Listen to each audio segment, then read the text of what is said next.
Bonsoir très chers amis géants, comment allez-vous? J'espère que vous êtes là. Nous sommes à notre rendez-vous, le mardi des géants. Et je crois en la fidélité de Dieu, je crois en ses promesses. Voilà, donc si vous êtes là, vous pouvez déjà vous positionner. Sandrine Mensa a rejoint la vidéo. Comment ça va?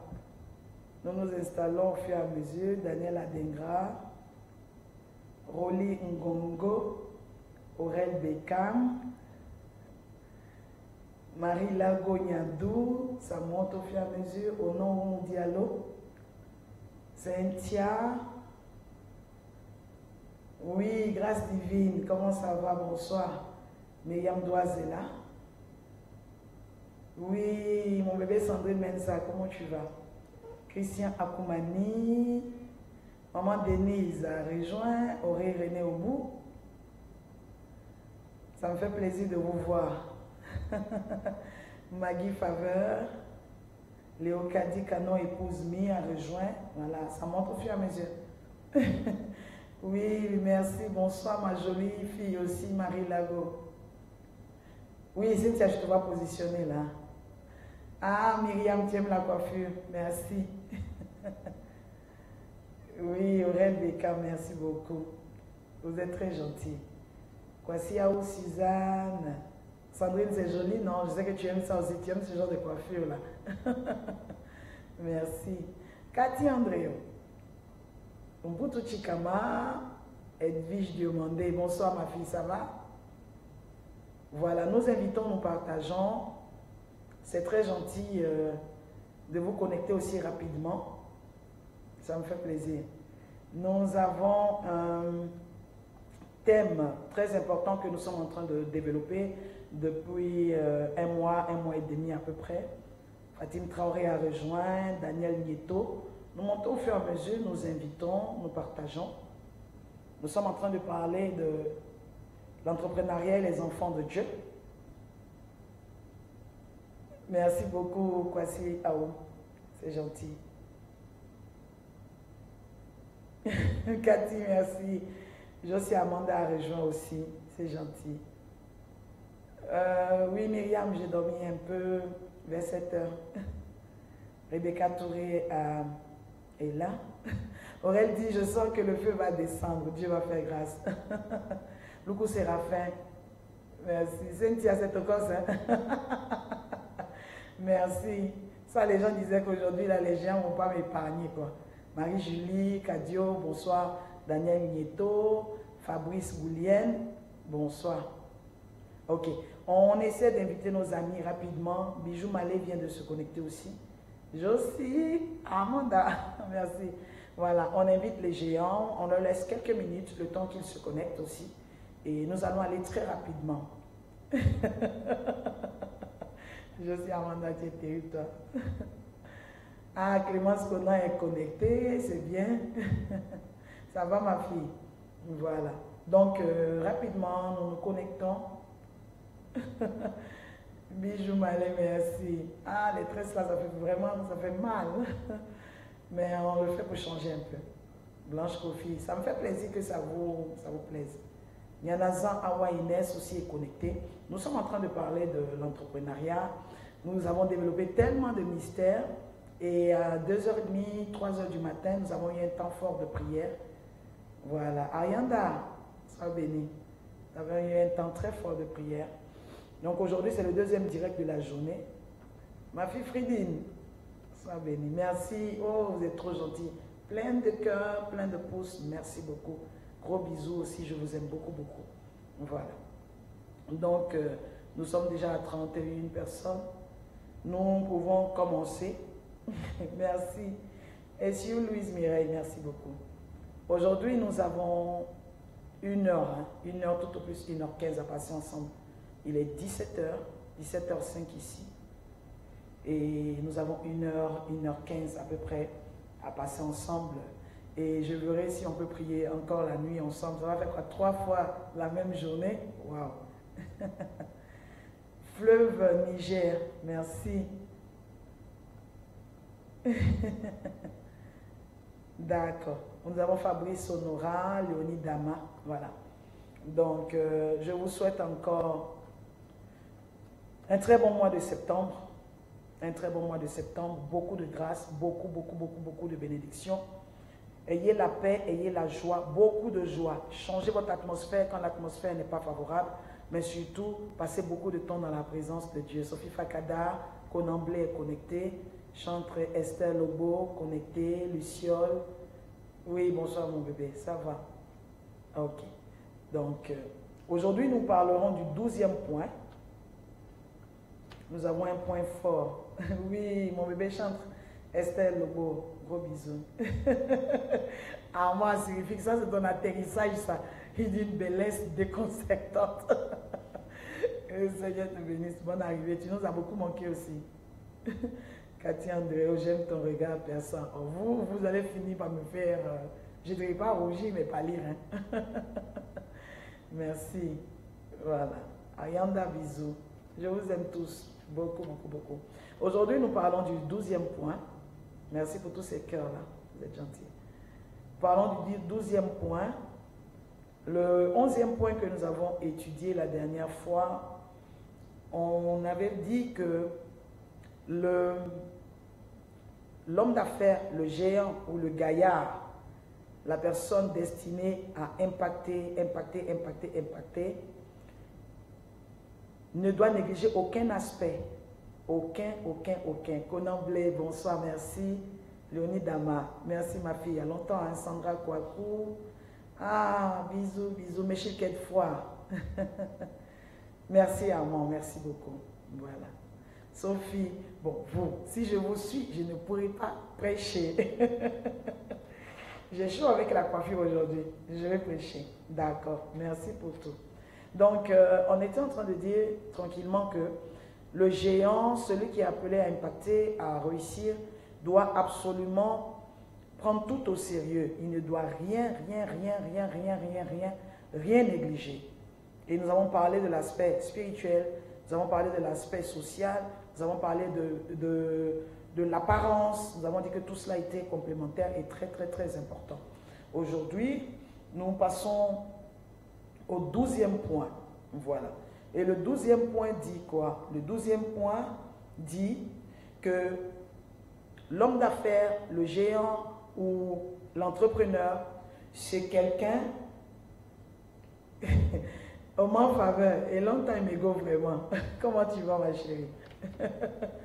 Et donc la parole prophétique, ce que nous pouvons retirer de cela dit quoi? Le 12e point dit que le géant, l'homme d'affaires, je reprends, le géant, l'homme d'affaires ou l'entrepreneur, c'est celui qui préfère foncer que de se perdre dans des analyses trop compliquées. Voilà. Le 11e point disait qu'il ne devait négliger aucun aspect. Et le 12e point dit que le géant, c'est celui ou l'homme d'affaires, l'entrepreneur, c'est celui qui préfère foncer que de se perdre dans des analyses trop compliquées. Nous constatons aujourd'hui qu'il y a tellement de personnes, qui décident ou qui veulent atteindre des objectifs, s'accomplir et être des instruments puissants pour l'accomplissement de leurs projets et des projets des autres. Mais le problème, c'est qu'entre ce que les gens veulent, entre ce qu'ils disent et entre ce qu'ils font, il y a un très grand fossé. Et en dehors du fossé, il y a des choses qui ne sont pas à leur place. Alors, n'étant pas à leur place, elles ne peuvent pas donner le résultat que ce qui devait être à la place aurait donné. Je ne sais pas si vous comprenez. Parce que nous disons ceci au 10e point, le 12e commandement de l'homme d'affaires, du géant, du gaillard, de celui qui doit impacter. Le 12e point dit que c'est quelqu'un qui préfère foncer que de se perdre dans des analyses trop compliquées. Beaucoup au milieu de nous échouent dans les affaires, échouent dans le ministère, échouent dans les études, échouent dans le mariage, parce qu'au moment où des actions fortes doivent être posées, des opportunités se présentent, nous avons généralement l'envie de tout maîtriser, comprendre, gérer tous les contours avant de nous engager. Or, il y a des opérations qui ne se présentent qu'une seule fois. Il y a des visitations, des opportunités que vous ne pouvez pas négliger. Il y a des choses qui se présentent à vous. Si vous les ratez, ce sont des choses tellement mystérieuses, surtout des opportunités donc à saisir. Vous les ratez, peut-être que cela se présentera encore dans 5 ans, dans 10 ans, dans 15 ans. Vous devez atteindre les objectifs. Vous devez être préparé à tout gérer. Vous devez être préparé à comprendre les mystères. Vous devez avoir l'esprit très alerte pour ne pas rater votre grâce. Prenons un exemple biblique. Parce que nous sommes en train de parler en ce moment sur 2 personnages. Nous parlons de Joseph et de Esther, la reine Esther et Joseph. Mais regardez l'histoire que nous sommes en train d'étudier depuis un bon bout de temps. Joseph attendait quelque chose de très important, l'accomplissement de son rêve. Donc, le prix qu'il devait payer pour que ce rêve s'accomplisse, il était prêt à le payer. Il était prêt à le payer. Alors, qu'est-ce qu'il fait?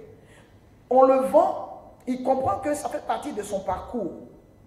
Il arrive chez Potiphar, il comprend encore que ça fait partie de son parcours. Lui, il est en train de se préparer à voir sa gerbe élevée. Parce que pour lui, sa gerbe devait être élevée. Il avait reçu ça clairement de la part du Seigneur. Il était prêt à tout supporter, tant que ça le conduisait vers sa destinée prophétique. Il se retrouve chez Potiphar, encore pour la gerbe élevée, il traverse des situations compliquées. Il quitte là, il se retrouve en prison, il accepte de payer le prix, il accepte, il ne discute même pas. Mais tous les prix que vous payez, tout ce que vous acceptez de faire, tout ce pourquoi vous investissez pour une conclusion. Et cette conclusion-là ne peut pas venir sans développement. Parce que votre vision, c'est une introduction. Le rêve que vous avez, c'est une introduction. Mais vous n'allez pas rester à l'introduction de votre affaire, l'introduction de votre carrière, l'introduction de votre destinée. Vous devez aller plus haut. Vous devez monter dans la soif, dans la quête des résultats. Vous devez monter. Vous devez ouvrir l'esprit. Votre esprit doit être ouvert. Vous devez réfléchir très vite. Vous devez comprendre rapidement. Donc, le 12e point ou la 12e dimension dit que c'est quelqu'un qui préfère foncer. Il y a des choses qui sont tellement difficiles à comprendre, ou il y a des choses que personne n'a encore réussi à faire. Et ça devient très compliqué. Lorsque vous devez être précurseur, vous devez démarrer, vous devez révéler, vous devez percer quelque part où on n'a pas encore vu quelqu'un le faire. Construire pendant que personne n'a construit dans votre famille. Présenter un produit, révéler un produit qu'on ne connaît pas et surtout qui n'est pas usuel dans vos habitudes, qui n'est pas dans le fonctionnement de votre peuple ou de ceux à qui vous voulez vendre ça. Vous devez commencer vous-même par comprendre le produit. Vous devez comprendre ce que vous voulez vendre. Vous devez comprendre la vision, votre appel, votre ministère. Ça vous engage à quoi? Regardez le genre d'appel. Vous remarquez que Dieu vous utilise dans tel domaine, ou il promet vous utiliser dans tel domaine. Il y a des opportunités qui se présenteront pour que ça s'accomplisse. Retenez ça. Pour atteindre des objectifs, il y a des opportunités qui se présentent afin que ces objectifs-là s'accomplissent. Mais quand ces objectifs viennent, sachez que c'est une perche que Dieu vous tend. Dieu vous tend une perche, il vient à votre secours, il vient dans votre vie pour que vous puissiez atteindre l'objectif. Mais vous ne comprenez pas que ça, c'est la perche divine. Vous ne comprenez pas que ça, le Goliath qui est devant vous, c'est l'opportunité qu'il faut saisir afin d'avoir le nom qui change, afin de quitter le point A pour atteindre directement le point C. Il y a des opportunités quand vous acceptez de les saisir et que vous réussissez à les saisir. Oh, c'est difficile parce que cela vous amène à 10 000 coudées. Oui, servant de Dieu, Mireille de Magdala. Ça vous amène à 10 000 coudées par rapport à ceux qui ont commencé comme vous et qui aspirent à aller comme vous. Si vous marchez au même rythme même que vos adversaires, ça devient très compliqué. Il y avait tellement de soldats, si on veut parler même pour David, il y avait tellement de soldats. Il y avait tous les grades. Quand David est venu, David a dû se démarquer. Il a dû faire quelque chose pour mettre une grande distance entre ceux qui avaient commencé avant lui, entre ceux qui étaient reconnus officiellement comme étant des grands soldats. Donc, en parlant de Joseph, vous voyez aussi que lorsque Dieu décide de vous élever, il croit qu'il a déposé quelque chose en vous qui va avec ce qu'il vous a promis. Dieu ne peut pas promettre l'élévation, élever la gerbes de Joseph et présenter la gerbe de ses frères toute basse, si Joseph n'a pas quelque chose qui lui donnera une longueur d'avance. Les gens vous ont tellement dit que vous êtes médiocre, vous ont tellement dit que vous êtes idiot, vous ont tellement dit que vous êtes bête, vous ont tellement dit que ça, ce n'est pas pour vous. On vous a tellement dit que ça, ne comptez pas dessus. On vous a tellement dit que ça, dans la famille, nous, on n'a pas droit à ça. On vous a tellement dit que la Côte d'Ivoire ne peut pas avoir ça. On vous a tellement dit que les Ivoiriens ne peuvent pas être assez intelligents pour produire telle chose. On vous a déjà tellement dit que les États-Unis, ce n'est pas pour vous, que les Américains même n'ont pas encore eu d'emploi. Ce n'est pas vous qui allez venir impacter aux États-Unis. Que quelque part, c'est formaté. C'est quelque part dans un endroit de votre tête. C'est là. Vous n'êtes pas encore conscient de ça. Mais à chaque fois que vous devez vous lever pour poser des actions très fortes, il y a ce truc-là qui revient.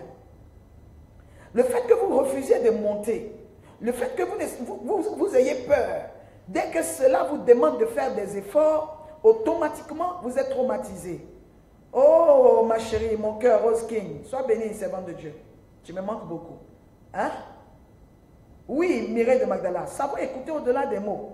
C'est très important. À chaque fois que vous voyez quelque chose qui semble être une opportunité pour vous élever et que vous vous bloquez, parce que le 12e commandement dit que c'est quelqu'un qui préfère foncer que de se perdre dans des analyses trop compliquées, c'est que quelque part, vous croyez que la vision là vous amènera très loin, mais il y a quelque chose qui est planté dans votre conscience, dans votre subconscient ou dans votre cœur, planté dans votre caractère, qui vous dit que ce n'est pas possible, qui vous dit que vous êtes en train de prendre des risques qui ne produiront pas.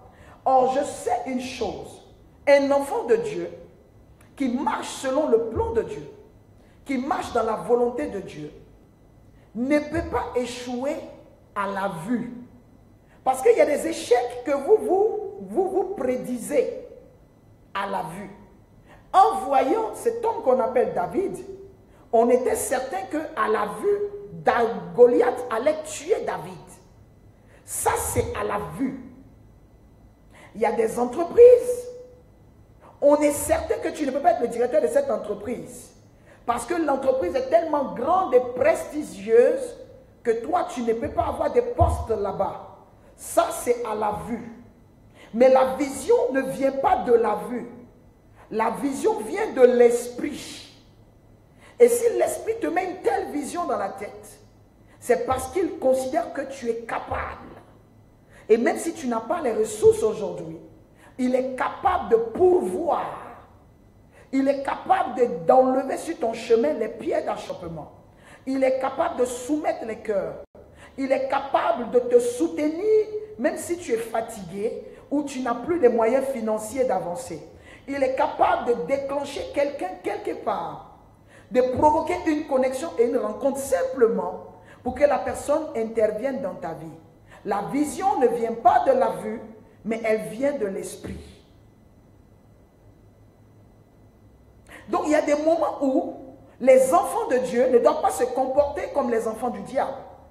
Il y a des moments aussi où les enfants de Dieu ne doivent pas se comporter comme des personnes qui n'ont pas Dieu. L'avantage que nous avons, c'est que notre Dieu nous donne accès au spirituel.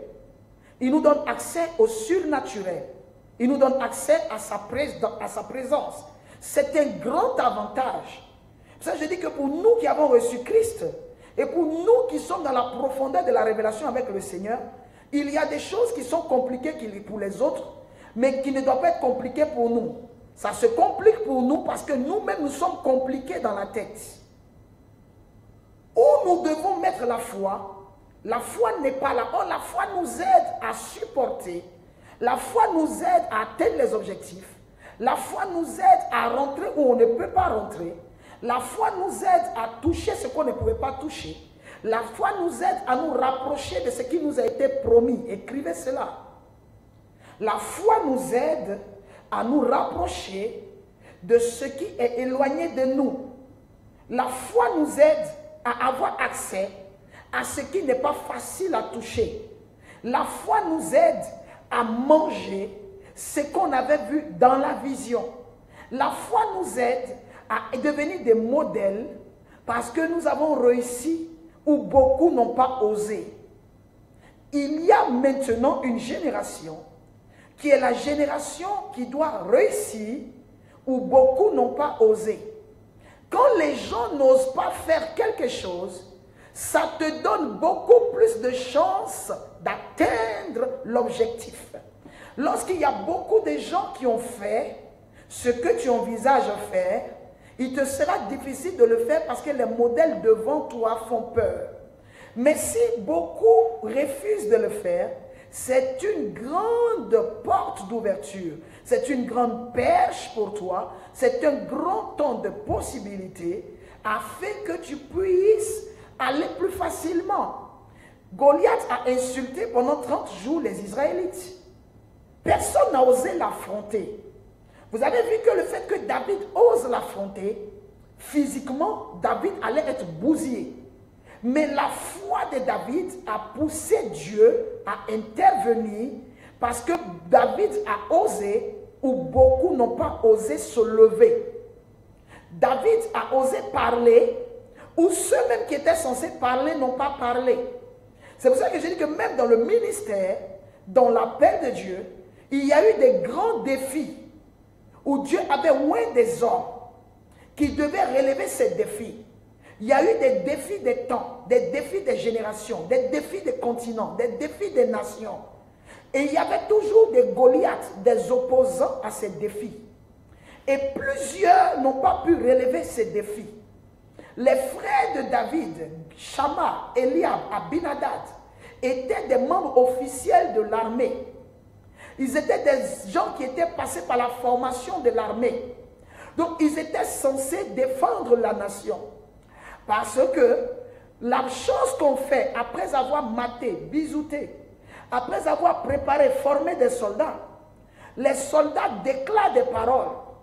Ils déclarent qu'ils protégeront la nation, qu'ils ne seront pas corrompus, qu'ils se mettront au service du peuple, qu'ils se mettront au service. Donc, il y a des problèmes qui sont censés être réglés.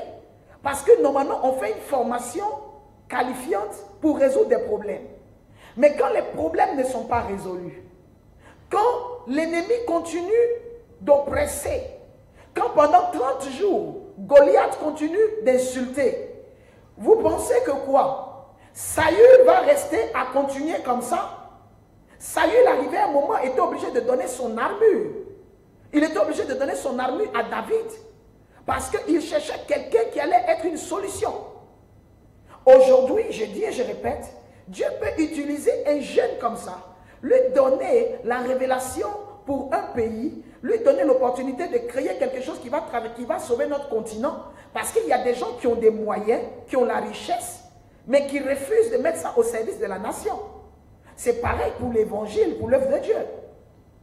Le tout n'est pas de dire que Dieu ne donne pas la parole aux femmes, Dieu ne donne pas la parole aux enfants, Dieu ne donne pas la parole à telle personne.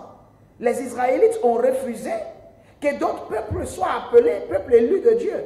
Ça n'a pas empêché Dieu de prendre des Ivoiriens, des Congolais, des Américains, parce que ça répondait à son besoin. Si Israël ne veut pas remplir les conditions, reconnaître la divinité de Christ, alors Dieu, il suscite des pierres. Et maintenant, il a pris des Ivoiriens, des Américains, des Congolais, il a pris des Gabonais, il a pris des Chinois. Au milieu d'eux, il leur a donné encore une feuille de route. Si le plan qu'il leur a donné, Goliath doit tomber, il voit que Shammah, Eliab, Abinadab et toute l'armée ne sont pas en train de faire tomber Goliath.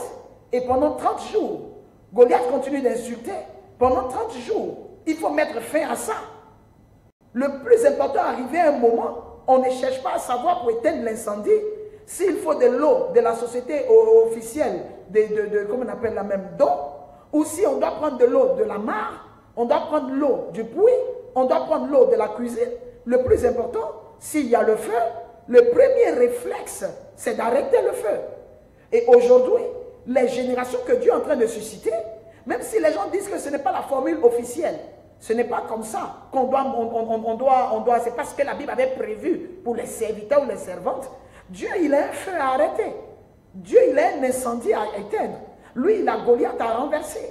Donc, si c'est Gédéon qui peut renverser l'autel de Baal de son père, mais c'est Gédéon qui va utiliser. Même si Gédéon est de la plus petite tribu, et qu'il est issu de la plus petite famille, et que de la plus petite famille d'Israël, il est le plus petit, c'est normal. Je dis à quelqu'un qui est en train de faire quelque chose, qui est dans une entreprise, qui est dans un ministère, qui est dans une carrière, qui est dans un mariage, tu n'es pas trop jeune pour le faire. David était très jeune, mais son esprit n'était pas jeune. Ce n'est pas forcément le corps qui atteint les objectifs, c'est l'esprit qui atteint les objectifs. Ce n'est pas beaucoup de français ni de bavardage qui fait atteindre les objectifs, c'est ce que vous avez dans votre esprit. C'est ce qui fait atteindre les objectifs. Voilà.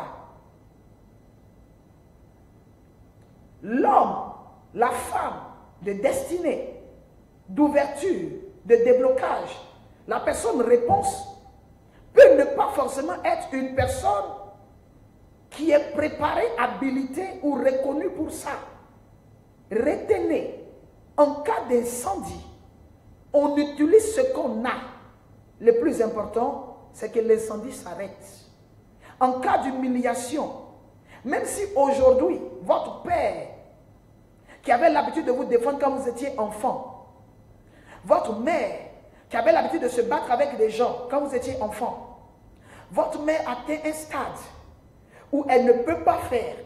Votre père, qui vous prenait la main pour vous faire traverser, qui vous emmenait à l'école, qui vous conduisait, qui vous accompagnait jusque dans le lit pour dormir parce que vous aviez peur du noir. Si votre père aujourd'hui est dans l'incapacité, vous allez vous retrouver en train de jouer le rôle de votre père. L'emmener au travail, l'emmener à l'école, l'emmener à l'hôpital, vous occuper de lui. Parce que le besoin aujourd'hui exige ça. Si votre père n'arrive pas à faire ce qu'il devait faire et que vous ne le faites pas, quelque part, vous n'avez rien compris de la vie. Ah non, moi je ne peux pas nettoyer ma mère aujourd'hui parce que c'est elle qui est ma mère, c'est elle qui doit s'occuper de moi, c'est elle qui doit me nettoyer, moi je ne peux pas nettoyer ma mère. C'est que vous n'avez rien compris. Non, c'est moi qui suis la fille, mon père est malade, c'est mon père qui doit s'occuper de moi. Ce n'est pas moi qui dois m'occuper de mon père. Mais pour l'âge que tu as aujourd'hui, tu dois pouvoir t'occuper de ton père. C'est comme cela que vous comprenez que Dieu opère avec les gens selon leur niveau de compréhension des choses. La Bible dit que Moïse étant devenu grand, a vu la souffrance de son peuple. Mais Moïse n'était pas plus grand que Aaron. Moïse n'était pas plus grand que Myriam. C'était ses aînés. Il y avait des Juifs, il y avait des Israélites qui existaient, qui étaient plus âgés. Le père de Moïse était là. Sa mère était là. Mais eux, ils sont devenus grands avant lui. Mais ils n'ont pas pris conscience de la souffrance du peuple. Il y a des activités, Dieu mettra des personnes qui ont la conscience. C'est la prise de conscience qui fait quelquefois que Dieu se met du côté de quelqu'un. C'est la prise de conscience qui fait que Dieu donne les armes à quelqu'un. C'est la prise de conscience qui fait que Dieu donne le financement à quelqu'un. C'est la prise de conscience qui fait que Dieu donne un grand don à quelqu'un. C'est la prise de conscience. Moïse, étant devenu grand, vit la souffrance de son peuple. Donc effectivement, à chaque situation, l'apporteur de solution. Aaron était où? Pour qu'on écrive que Moïse, étant devenu grand, a vu la souffrance du peuple. Ce n'est pas parce que Myriam a mis Moïse dans la caisse de jonc et qu'elle a mis sur l'eau que ça veut dire que Moïse ne peut pas faire ce que Dieu lui demande de faire. Il y a des choses aussi que Dieu te demande de faire. qui ne peuvent passer par personne d'autre que toi. C'est pour cela que je préfère que tu fonces que de te perdre dans des analyses compliquées. Percer, foncer, ça a l'air idiot. Mais c'est plus simple que de venir se mettre dans des considérations alors que ça ne résolvera rien. Regardez dans la Bible, dans le livre de Genèse, Genèse 41, au verset 37. La Bible dit ceci. Genèse 41, verset 37. Ces paroles plurent à Pharaon et à tous ses serviteurs. Au verset 38, et Pharaon dit à ses serviteurs, trouverions-nous un homme comme celui-ci, ayant en lui l'Esprit de Dieu? Et Pharaon dit à Joseph, puisque Dieu t'a fait connaître toutes ces choses, il n'y a personne qui soit aussi intelligent et aussi sage que toi. Je t'établis sur ma maison et tu tout mon peuple. Et ce peuple obéira à ce que tu diras, à tes ordres. Le trône seul m'élèvera au-dessus de toi. Écoutez ce que Pharaon dit. Trouverons-nous quelqu'un, un homme comme celui-ci, ayant en lui l'Esprit de Dieu? Donc l'Esprit de Dieu en toi te distingue. L'Esprit de Dieu en toi te distingue. Donc tu écris Genèse 41, du verset 37 à 40. L'Esprit de Dieu à l'intérieur de toi te distingue. Même Pharaon, qui n'est pas un chrétien, qui ne connaissait pas véritablement le Dieu d'Israël, il a dit non. On va choisir ce monsieur en fonction de l'esprit qui est en lui. Pharaon n'a pas demandé les diplômes de Joseph, mais il a apprécié l'esprit de Dieu en lui. Donc l'esprit de Dieu en toi, c'est une force, c'est une richesse. Genèse 41 au verset 37. La Bible dit que quand Joseph a parlé à Pharaon, Pharaon a aimé ce que Joseph a dit. La parole a été libérée. Mais la parole, merci Luciole, ma fille. Mais la parole qui est, Sophie, merci. La parole qui a été libérée par Joseph est tombée dans les oreilles d'un homme. Mais cet homme a lu derrière la parole qu'il y avait l'Esprit de Dieu. Donc il y a l'Esprit de Dieu qui accompagne les hommes et les femmes pour la réussite. Ça les introduit. Genèse 41, verset 37.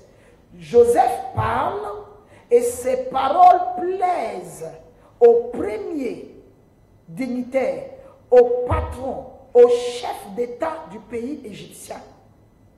Il a aimé ce que Joseph a dit.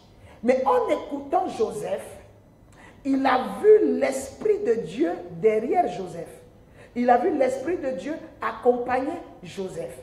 Alors nous devons comprendre, puisque la 10e, 11e dimension nous a dit que nous devons négliger aucun aspect. Lorsque nous parlons, lorsque nous agissons, ce que nous déclarons confirme notre niveau, le niveau atteint avec Dieu. En fonction d'une conversation en 10 minutes, je peux savoir quel niveau une personne a atteint avec Dieu en fonction de ses paroles. Sa façon de faire, de parler, je peux lire le niveau de la personne. Nous avons vu Pharaon lire le niveau. Donc il y a des gens, même s'il y a beaucoup qui n'arrivent pas à apprécier le don de Dieu en vous, ne jetez pas ce don, ne rejetez pas ce don, ne vomissez pas ce don, ne négligez pas le talent que le Seigneur a mis en vous, parce que ça rencontrera quelqu'un, ça rencontrera la personne qu'il faut.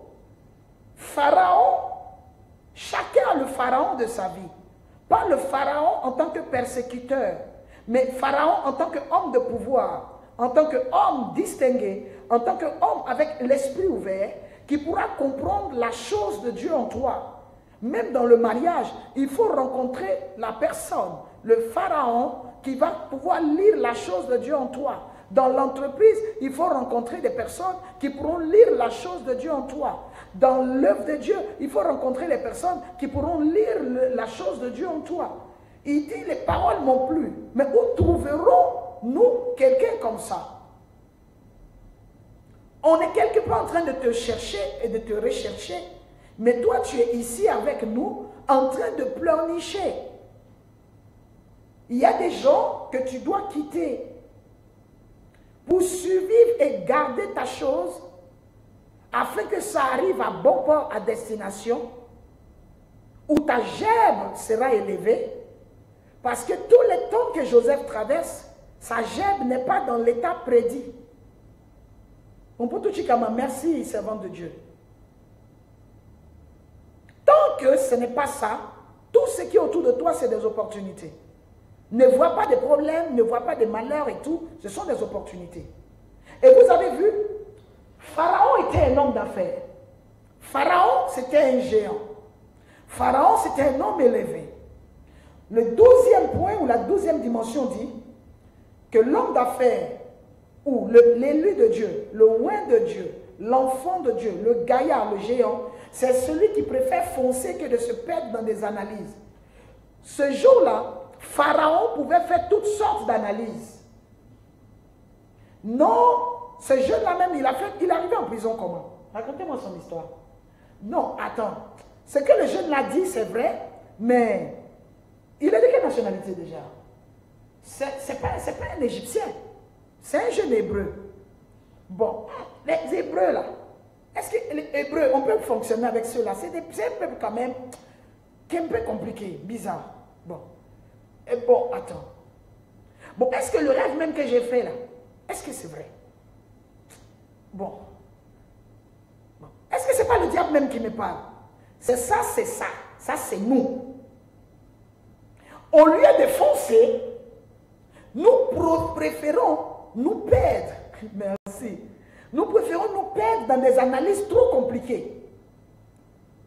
L'homme d'affaires, l'homme d'impact, le leader, c'est celui-là qui n'est pas dans trop de théories, mais qui est pratique quand il sent que ça peut faire mon affaire. Lorsque tu sens que ça peut faire ton affaire, ne perds pas de temps. Tu cherches quelqu'un pour interpréter ton songe. Celui qui peut interpréter, il est là. Et il t'a développé quelque chose de tellement clair. Ça, on ne peut pas mieux faire. On ne peut pas mieux faire, comme disent les Ivoiriens. Et maintenant, toi, au lieu de saisir l'opportunité, tout le monde t'a traduit ton songe. Chacun tente de traduire ton rêve. Mais tu n'es pas convaincu parce que c'est ton rêve. C'est le rêve de Pharaon. Donc il n'est pas convaincu de ce que les autochtones lui disent. Mais il était convaincu de ce qu'un étranger lui a dit. C'est le vase. C'est la personne dans la vie de qui Dieu a mis le problème, a mis la solution qui te concerne. Ou c'est la solution que tu cherches. C'est cette solution-là qui a fait que les gens n'ont pas su que le Messie était dans la mangeoire. Parce que pour eux, le Messie doit venir dans certaines conditions. Laisse-moi te dire que la solution messianique, Messie égale à sauveur. Donc, la solution qui va te sauver ne va pas venir forcément d'un programme que tu as établi. Ça ne viendra pas forcément de quelque chose que tu as préparé. Parce qu'il y avait des gens qui étaient là pour interpréter les songes de Pharaon. Et ça marchait très bien. Jusqu'au jour où ce rêve-là était différent des petits rêves où tu dors et puis tu as vu la nuit, tu mangeais. Petit rêve où tu dors, où la nuit, tu as vu des choses. C'était un rêve qui engageait sa vie. Lorsque tu es en train de bâtir quelque chose, de monter une entreprise qui engage ta vie, il faut arrêter quelquefois de t'attarder sur ce qu'on dit d'une personne qui peut t'aider. Mais il faut te concentrer sur la réponse ou la solution que la personne peut t'apporter. La Bible dit que le premier miracle de Jésus s'est fait aux noces de Canaan. Mais j'ai retenu quelque chose de cette histoire. J'ai retenu quelque chose de ce qui s'est passé là-bas. Aux noces de Canaan, la Bible dit que le vin a manqué. Le vin ayant manqué, Marie vient voir Jésus et lui dit, fais quelque chose. Et la Bible dit quoi? Jésus, pour transformer le vin, a utilisé des vases. Maintenant, c'était des vases qui servaient à la purification. C'est à l'intérieur qu'il a mis le vin. Mais le premier vin qui avait été bu était dans des vases, dans des outres spéciales pour ça. Mais pour ce que Jésus va apporter qui est meilleur, il a mis dans des vases sales, déjà utilisés. Maintenant, vous voulez le bon vin, vous plongez, vous buvez, ou vous pouvez être des philosophes, réfléchir, et laisser passer une opportunité, parce que ce n'est pas dans les vases que vous désirez. Il y a beaucoup aujourd'hui qui ratent beaucoup de choses, à force de juger les gens. Non, ces vases-là, moi je le connais. C'est le vase utilisé pour la purification. Moi je refuse de boire du vin, de croire que le vin peut être dedans. Un autre mystère. Non, aux noces de Canaan, moi je ne peux pas boire ça. Parce que Jésus, je ne le reconnais pas comme étant Dieu. Il est le fils du charpentier, le fils de Marie, c'est ce que je sais de lui. Mais tu vas rater le vin à cause de tes analyses trop compliquées. Tu vas rater le vin. Il y a des gens qui ont raté beaucoup de grâce à cause de leurs analyses trop compliquées. Moi, je ne peux pas boire le vin des noces de Canaan. Je ne peux pas boire parce que je n'aime pas la tête de Jésus. Il y a des gens qui peuvent rater beaucoup de grâce parce qu'ils n'aiment pas ta tête. Donc même si tu es en train de produire l'excellence, ils ne veulent pas.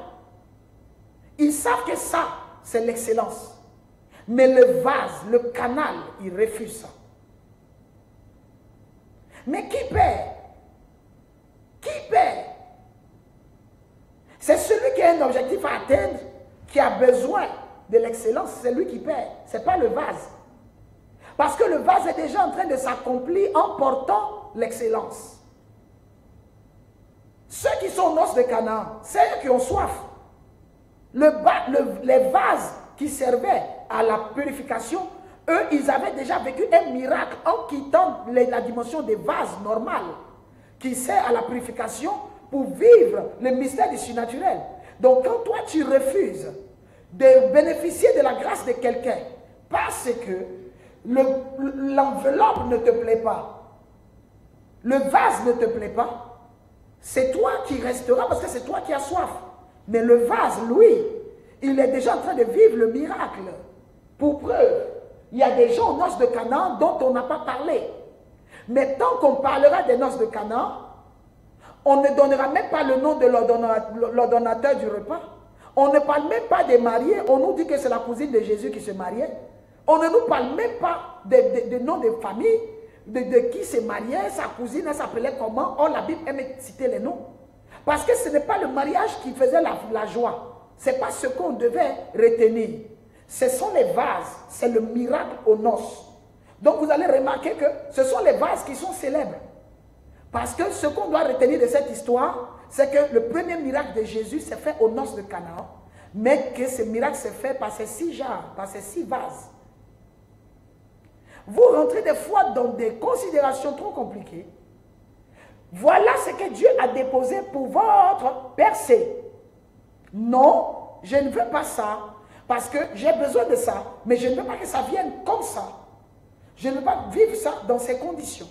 Eh bien, vous allez rater le coach. Vous allez rater l'objectif.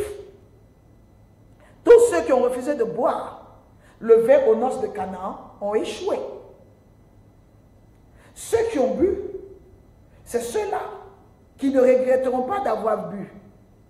Parce que c'était le premier miracle. Voilà. Il y a des gens, ils ont reconnu Jésus à Golgotha. Mais est-ce que le fait qu'il n'est pas reconnu fait que la Bible n'est pas vraie? Les noces de Canaan ont été le déclic du premier miracle de Jésus.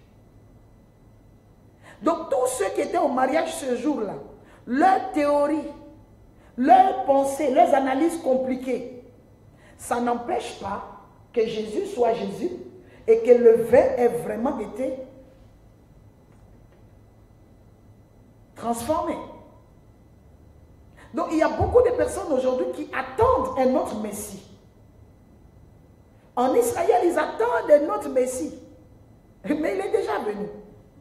Il y a des réponses aujourd'hui que les gens attendent. Oh, tu es déjà passé. On attend une autre solution. Oh, tu étais la solution à leur problème. C'est pour cela que Potiphar, comment il s'appelle, pardon, Pharaon dit non. Moi, ma situation là, le petit là, il fait mon affaire. Il fait mon affaire. Imaginez maintenant là, les Égyptiens. N'importe quoi. Mais ça, il a fait le fétiche. Ça, c'est n'importe quoi. Mais ça, c'est la magie. Les Hébreux là, on vous a déjà dit. Nous sommes magiciens, les Égyptiens. Mais les Hébreux là, ils sont des fétichistes. C'est des fétichistes. Ce jeune homme là même là, il n'est pas clair. Joseph n'était pas clair en quoi? Il était clair. Mais c'est Pharaon qui a vu. Oui, mon bébé Blessing a des gros bisous. C'est Pharaon qui a vu ce qui était dans le petit. Ce qui était en lui. Pendant que beaucoup passent leur temps à juger, à parler, à faire des réunions, à réfléchir, mais il y a des gens qui avancent.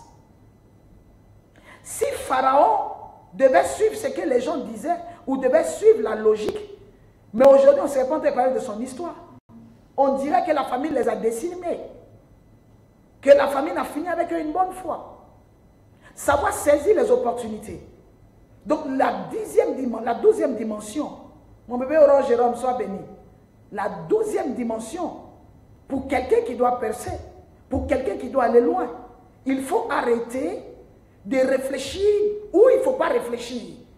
Où tu dois agir, il faut agir. Crois en la fidélité de Dieu. C'est quelqu'un qui préfère foncer que de se perdre dans des analyses trop compliquées. Tu as à cœur d'aller prendre telle chose, telle marchandise. Des gens te diront, attention, ton histoire de marchandise là, il faut revoir ça un peu. Hein. Il faut revoir un peu ton histoire là parce que c'est un peu compliqué. Tu vas t'asseoir là, oui, je voulais aller prendre, mais vraiment, ce qu'on m'a dit. Mais ça sonnait dans ta tête, va prendre. Ça sonne dans ta tête. Donc, ta tête là, toi tu ne crois pas en ce qui sort de ta tête. Toi tu crois plus en ce qui sort de la tête de quelqu'un. Ce qui sort de ta tête, toi tu ne crois pas en ça. Mais tu crois en ce qui sort de la tête de quelqu'un. C'est pour cela que, quand Pharaon est venu dire non, moi je suis convaincu. Ça répond à mon besoin. C'est ce que je veux que tu comprennes. Quand ça répond à ton besoin, tu dois prendre des risques. Une vision n'est rien sans action, effectivement. Tu dois prendre des risques. Tu tentes. Jette-toi. Ça, c'est pour ta vision. Si ça se gâte, c'est pour toi. Si tu payes le prix, c'est pour toi. Si ça marche aussi, mon frère, c'est pour toi. Si ça n'a pas marché, c'est pour toi. Mais une personne qui n'a rien à voir avec ton rêve devient décideur ou décideuse de ce qui est important pour ton rêve. C'est compliqué. Tu ne peux pas mettre ton avenir, ce qui concerne ton futur, ta stabilité, ton excellence, ton impact, entre les mains de quelqu'un qui n'a rien à voir avec le dossier. Si la personne apporte des éléments qui te permettent d'avoir confiance dans le projet, mais ok. Mais pas de développement idiot et des raisonnements fallacieux. Pharaon dit non, je refuse. Je vous écoute habituellement, mais aujourd'hui, je suis convaincu. Personne ne m'a encore donné une raison de ne pas croire bien. Quelqu'un ne m'a pas encore convaincu. Donc toi-même, ne cherche pas tout le temps à ce que les gens puissent te convaincre. Vouloir avoir 50 avis, 60 avis. Oui, qu'est-ce que tu en penses? Oui, qu'est-ce que tu en penses? Ça là, toi de qu'est-ce que tu en penses là, va finir par te faire prendre la décision la plus bête, la plus idiote. Oui, mon mari, il boit. Mon mari, il sort. Mon mari, il ne dort pas à la maison. Qu'est-ce que tu en penses? Mais quand tu vas, donc qu'est-ce que tu en penses là? Mais j'y en pense. Quand quelqu'un va te dire, bon, trompe-le, bon, sors, bon, prends un amant, bon, quitte-le, tu vas te retrouver comme avec toutes ces questions. Or, tu pouvais travailler à lui faire arrêter l'alcool. Tu pouvais travailler calmement à trouver des stratégies. Il y a des coins pour des alcooliques, il y a des trucs anti-alcool, il y a beaucoup de trucs. Tu pouvais chercher des solutions, chercher à comprendre pourquoi est-ce qu'il est comme ça. À partir du moment où tu trouves pourquoi il est comme ça, pour pouvoir l'empêcher d'être comme ça, il n'y a qu'un pas. Le plus important, c'est de trouver la cause. C'est pour ça que même quand nous avons mal quelque part, on va à l'hôpital, chacun développe les théories. L'autre te dit là-bas, oui, ça ressemble à la grippe. Ça là, c'est pas le palu. En Afrique, on te dit, ça c'est palu garçon. Non, ça c'est diakona. Ça c'est diakwadjo. Ça là, c'est un palu séitaire. Ça là, c'est un genre de palu. Chacun développe. Tu vas maintenant voir le spécialiste, c'est même pas ça. Tu avais une gastro-entérite, tu as mangé quelque chose qui n'est pas passé, tu es allergique aux fruits de mer, mais ils vont développer des trucs. Et tu vas perdre la vie comme ça avec toutes ces potions qu'on va te donner à avaler là. Mais il s'agit de ta vie. Quelqu'un vient, tiens, tu dois me tirer le truc là même, tu ne sais même pas l'eau des chaussettes. Allez, bois, tu bois. Mais c'est ta vie. On n'a qu'une vie. Donc quand c'est comme ça, il faut confier ta vie aux spécialistes. Il faut confier ta vie aux experts. Donc, tu vas voir le professionnel. Tu vas voir un médecin généraliste. Il dit non, ton cas là, il faut aller voir tel professeur. Il faut aller voir telle personne. C'est son domaine. Lui, il pourra mieux faire la lecture des résultats de ton échographie ou de quoi. Mais entre-temps, ceux qui sont à la maison, tu blagues avec eux. Ta nièce qui est partie faire son dernier avortement là, les médicaments indigènes qu'elle a utilisés, elle dit ça c'est très fort. Ça là, elle prend un peu, elle mélange à un autre médicament, on te donne, tu bois.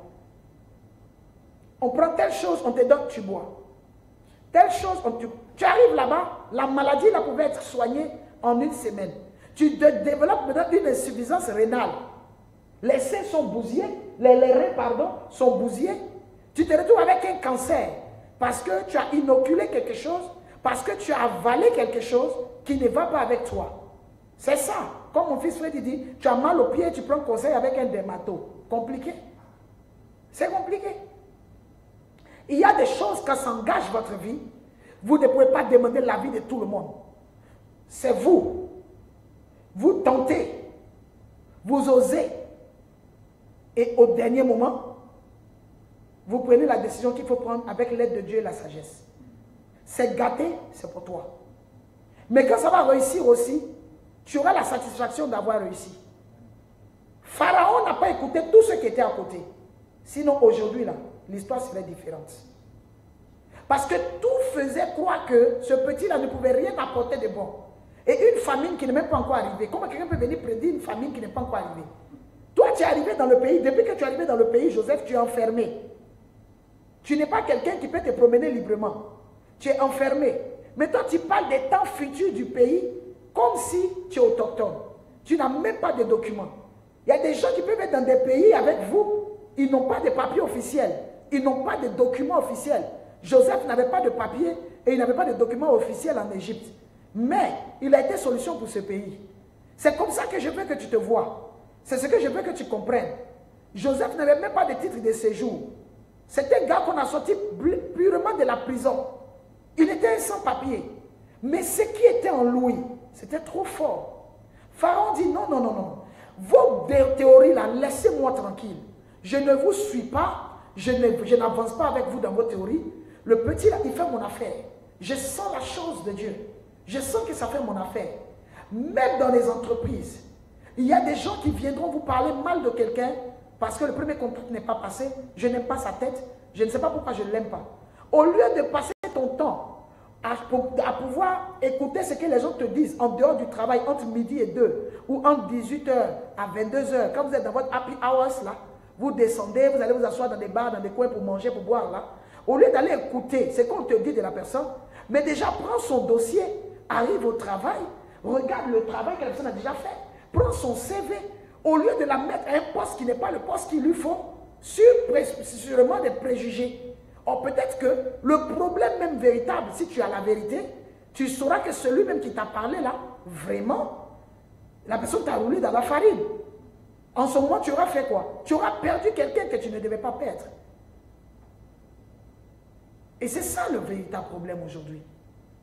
C'est ça le véritable problème. C'est ça notre véritable problème. Rester dans des analyses trop compliquées. Tu n'as pas tenté quelque chose. Toi, tu es déjà en train de voir que ça va échouer. Il faut faire ton propre jugement. Tu dois avoir ton propre jugement. C'est pour ça que quand Joseph est arrivé, il a eu lui aussi son propre jugement. Il n'a pas demandé qu'est-ce que ceux qui sont passés avant moi ont dit. Il a cru dans son expertise. Et quand il a libéré l'expertise, Pharaon a utilisé son propre jugement. Il s'est fait son propre jugement de Joseph.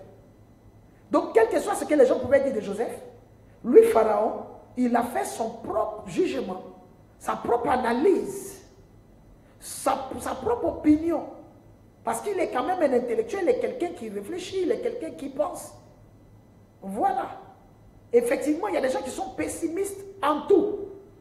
Ça dit qu'on vous a dit aussi, je crois, c'était le 10e commandement. Le 10e commandement a dit qu'un leader, un géant, un général, un homme d'affaires, c'est un optimiste qui croit en lui-même.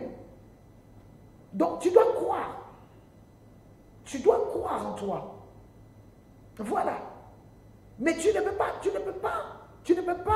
négliger de bons talents pour des préjugés. Les gens disent non, ce quartier-là, ça ne produit pas. Peut-être que ça n'a pas produit pour eux parce qu'ils n'avaient pas les ressources pour faire sortir la production. Parce qu'il y a des terres qui sont adaptées à certaines semences. Il faut connaître cette terre-là. On ne met pas tout là-bas. On ne plante pas tout. Mais si tu as trouvé ce que tu dois planter là, waouh, ça prend. Ta propre opinion, ton expertise, ta connaissance et surtout l'Esprit de Dieu te conduira où c'est bon. Il te conduira où tu pourras atteindre des objectifs.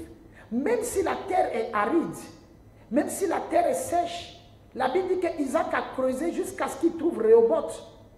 Rehoboth ne s'est pas révélé aux autres. Pourquoi est-ce que les gens ont combattu Isaac? Les gens ont combattu Isaac parce que la terre a donné à Isaac ce qu'elle a refusé de leur donner. Pour qu'on arrive à Rehoboth, tant que Isaac était avec les gens et qu'il ne produisait rien, il n'y avait pas de problème. Mais la terre a refusé de donner aux autochtones. Et ça donnait à Isaac. Les gens ont commencé à lutter le puits avec lui. Mais ils luttaient le puits pourquoi? Parce que quand eux ils creusaient, le puits ne leur donnait rien. Alors nous comprenons qu'il y a des puits qui donnent en fonction de l'alliance. Parce que la Bible dit qu'il avait creusé où son père avait travaillé. Les étrangers, ils avaient mis le sable sur les puits d'Abraham. Quand lui il est venu, il a dépoussiéré, il a renommé les puits par le nom que son père avait donné. Mais au temps d'Abraham, eux, ils avaient fermé les puits. Pourquoi? Parce que les puits ne les reconnaissaient pas. Les puits reconnaissent l'alliance. Donc quand Abraham est mort, les puits ont séché. La Bible dit qu'ils ont fermé. C'est quand Isaac est venu que ça a recommencé à produire. Donc il y a des choses qui t'attendent pour produire. Il y a des choses qui t'attendent pour se développer. Il y a des hommes qui attendent certaines femmes pour changer. Il y a des femmes qui attendent certains hommes. Ce sont ces hommes-là, c'est ce monsieur-là qui doit rentrer dans sa vie pour qu'elle devienne une femme accomplie. Il y a des enfants qui doivent passer par des ventres de certaines mères. Il y a des femmes aussi, pour que leur nom aille loin, il faut qu'elles mettent au monde cet enfant-là. Il y a des personnes qui construisent dans des quartiers où on n'a jamais construit. C'est à cause d'eux que les gens viennent construire. Il y a des gens qui ont la foi de construire dans des quartiers inhabités. Ils ont la foi de commencer quelque part où il n'y a personne. Ils savent qu'ils ont une alliance, ils connaissent la promesse qui les accompagne. Et ils ont la foi de le faire. Vous voyez que c'est un quartier qui n'est même pas encore, comme on appelle, en possession de l'eau courante. Il n'y a même pas d'électricité. Mais parce que les maisons commencent à pousser, la société d'électricité vient mettre des lampadaires. Donc il y a des gens qui appellent la chose. Leur présence quelque part déclenche les choses. Et je crois que ça peut être toi. Je ne crois même pas, ça doit être toi, c'est toi. Donc il ne faut pas rester là, attendre toujours que ce soit les autres. Que ce soit eux qui commencent. Moi je ne peux pas acheter des terrains ici. Regardez les quartiers où des gens n'ont pas acheté les terrains. Les terrains étaient vendus à combien? Il y a des gens qui ont acheté des terrains à 600 000 francs CFA, 500 mètres carrés, 1000 mètres carrés à 600 000 francs CFA il y a 20 ans, il y a 30 ans. Qui voulait habiter chez nous ici à la Riviera, où on dit à Angré? Qui voulait habiter à Génie 2000 il y a 30 ans? Ça n'existait pas. Qui pensait que Benjerville allait être développé? Mais les premiers qui ont acheté les terrains, ils semblaient idiots. Ils semblaient vraiment très idiots en le faisant. Mais aujourd'hui, on retrouve des terrains à 60 millions, à 50 millions, à 80 millions, que des gens ont acheté à 600 000 francs CFA il y a 30 ans. On a acheté des terrains à 1 million de francs CFA.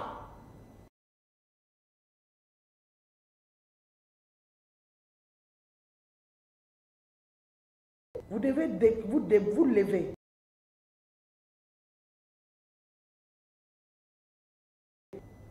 Et c'est sur ça que je vais finir ce soir. C'est la première partie. Je crois que nous allons continuer cela dans la nuit. Je vais revenir pour qu'on puisse prier sur ce point-là. Peut-être à 2 h du matin, heure de Côte d'Ivoire. Que le Seigneur vous bénisse. Je n'ai pas encore fermé le 12e point, mais je m'arrête là maintenant parce que j'ai des obligations. Que le Seigneur vous bénisse. J'espère que vous avez passé un très bon moment. Que l'Esprit de Dieu vraiment vous ouvre encore l'esprit. Allez encore regarder, suivez le message.